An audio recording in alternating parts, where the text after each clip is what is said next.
이 무안국제공항에서 181명을 태운 여객기가 착륙을 하다가 이제 담벼락을 들이받았고 구조자는 2명이었고 나머지 이제 더 이상 생존자는 없고요. 나머지 179명은 사망한 채로 발견이 됐습니다. 네, 현장에 나가 있는 취재 기자 연결해 보겠습니다. 네. 김민성 기자. 네, 전남 무안국제공항에 나와 있습니다. 네, 인명 수색 결과 전해주시죠. 네, 안타깝게도 179명 모두 숨진 것으로 확인됐습니다. 남성 84명, 여성 85명, 확인이 안 된 인원은 10명입니다. DNA 감식 중인데 하루 정도 걸릴 것으로 보입니다. 오전에 구조된 2명을 제외하고 추가 구조 소식은 끝내 들려오지 않았습니다. 구조된 2명은 각각 20대 남녀 객실 승무원으로 기체 꼬리 쪽에서 구조됐습니다. 현재 치료를 위해 병원에서 이송됐고 치료 중입니다. 소방당국은 낮 1시 브리핑에서 2명 모두 생명이 위독한 상태는 아니라고 설명했습니다. 이번 제주항공 여객기 참사는 국내에서 발생한 항공기 사고 가운데 가장 피해 규모가 큰 사고로 남게 됐습니다. 앞서 가장 피해가 컸던 항공기 사고는 1993년 아시아나 해남 추락 사고였고 당시 사망자는 66명이었습니다.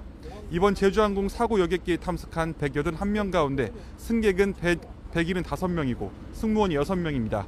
거주지 기준 승객들은 대부분 무안공항과 가까운 광주 전남 지역민들이었습니다. 예. 자, 그러면 지금까지 구체적인 사고 원인은 나온 게 있습니까?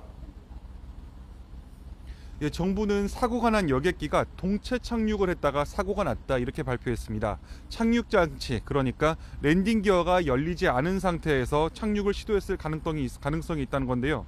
무안공항 1번 활주로에 접근한 사고 여객기는 착륙을 시도하다가 정상 착륙이 불가능해 돌아와서 재차 착륙을 시도했습니다.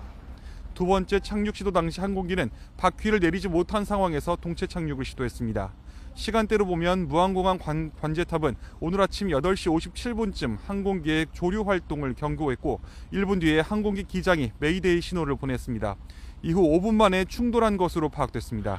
동체 착륙 당시 머리 부분은 들린 채 꼬리 부분은 땅에 완전히 닿지는 않은 채였습니다. 그래서 확실한 감속이 되지 않은 것 같다는 추정도 나오고 있습니다.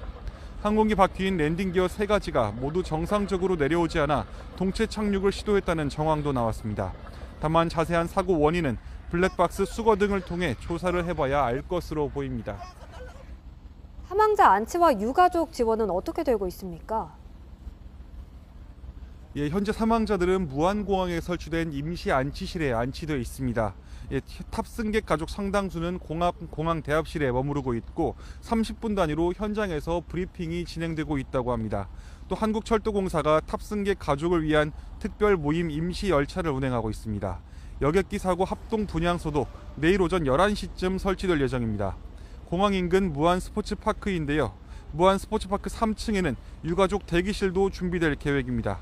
지금까지 전남 무안공항에서 YTN 김민성입니다.